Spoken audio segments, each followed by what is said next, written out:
Mesdames, Messieurs, merci de votre fidélité accordée à la télévision Al-Nasr et bienvenue à cette édition. Édition que nous ouvrons avec le Premier ministre Kalzebe Payumi Debe qui a présenté ce mercredi à l'Assemblée nationale son programme politique. 8 priorités sont au centre de ce programme, notamment l'accès à l'eau potable, la souveraineté alimentaire, la question de l'éducation et la bonne gouvernance. La séance a vu la présence de plusieurs parlementaires et les membres du gouvernement ainsi que les corps diplomatiques. Virginia Bendima. Dans son nouveau programme politique, le chef du gouvernement Kalzebe Payumi Debe a présenté les différentes priorités de son gouvernement qui sont entre autres la souveraineté alimentaire, l'accès à l'eau potable, la création d'emplois, justice pour tous et la bonne gouvernance. Dans ce programme, le Premier ministre n'a pas perdu de vue la question des nouvelles technologies de l'information et de la communication qui, selon lui, est un domaine en retard au Tchad. Relancer ces secteurs de communication est une priorité du gouvernement et dont 6 projets de loi seront soumis à l'examen des députés dans les prochains jours. Il s'agit de l'opéralisation de la fibre optique, le lancement de l'Internet, la lutte contre la routine dans les entreprises de communication audiovisuelle, le renforcement des ressources humaines. Une autre priorité semble être au centre de la politique gouvernementale, la question du monde rural. Kalzebe Payumi Debe entend faire de ce secteur une priorité majeure. Mobiliser les ressources nécessaires à l'amélioration des conditions de vie de la population rurale, la mise sous pied des centres de formation, la modernisation de l'agriculture et la mécanisation de l'élevage sont entre autres les différents projets pour le monde rural. La question de la cherté de vie était au centre du programme car, selon le chef du gouvernement, la cherté de vie est un problème de société. Les questions telles que celle du pétrole tchadien, de la crise énergétique, de l'eau potable et du chômage des jeunes ont fait l'objet de différentes questions posées par les parlementaires au chef du gouvernement. Dans son programme politique, le chef du gouvernement a évoqué la question de la sécurité des biens et des personnes.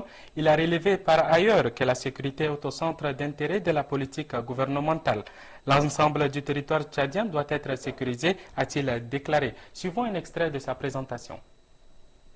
Mon gouvernement s'emploiera énergiquement à assurer la sécurité des personnes et des biens sur l'ensemble du territoire national. Tous les moyens nécessaires à nos forces de sécurité pour l'accomplissement de cette mission vitale seront mobilisés.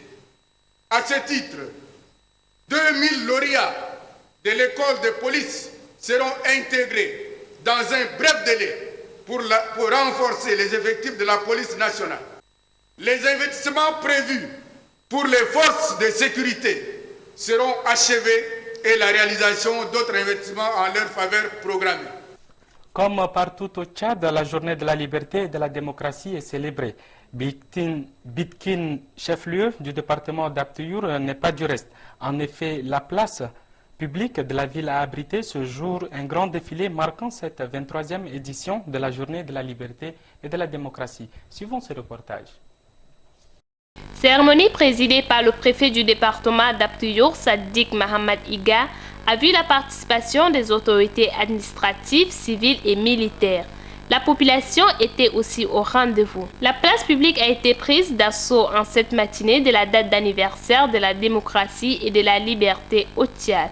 À travers cette mobilisation des différentes couches socio-professionnelles, avec à leur tête le préfet d'Aptouyour, Sadiq Mohamed Iga, le département d'Aptouyour a voulu témoigner son attachement au chef de l'État, Idriss Déby Itno, et lui apporter son soutien pour les réalisations faites dans le domaine du développement pour l'émergence du Tchad, pour le bien-être de la population.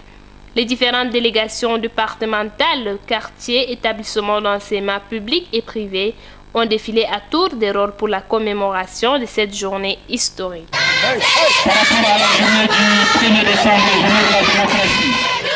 Toujours dans le cadre de la commémoration de la journée de la liberté et de la démocratie, mais cette fois-ci nous parlons du sport et précisément du football féminin.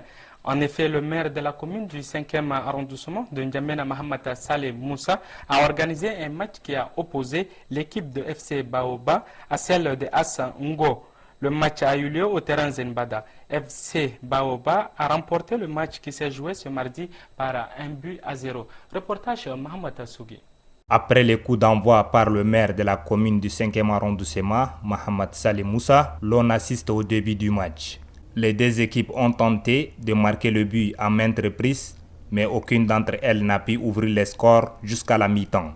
Après la reprise du jeu, le dossard numéro 2 des FC Baobab dribble la gardienne de but et ouvre les scores en glissant le ballon sous les mailles du filet. C'est le seul but jusqu'à la fin du match. Le maire de la commune du 5e arrondissement félicite ces jeunes talentueuses et les encourage à faire plus, car selon lui, sa commune compte former une équipe féminine. Les deux équipes des Baobab et FC Boy qui viennent de s'affronter démontrent la volonté des autorités de la commune du 5e arrondissement d'impulser une nouvelle dynamique. Nous demandons donc à tous les jeunes filles de s'approcher du service des sports de la commune du 5e arrondissement pour s'inscrire, car nous comptons former une équipe de football féminine de la commune du 5e arrondissement qui doit nous représenter à toutes les compétitions féminines. À la fin du jeu, le maire de la commune du 5e arrondissement a remis les trophées, plus une enveloppe à l'équipe gagnante et une enveloppe à son adversaire.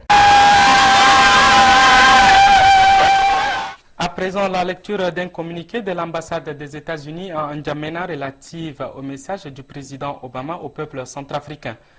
Au cours des récentes semaines, des groupes armés proches du gouvernement et des milices d'autodéfense indépendantes ont commis des atrocités choquantes et horribles contre des civils innocents en République centrafricaine.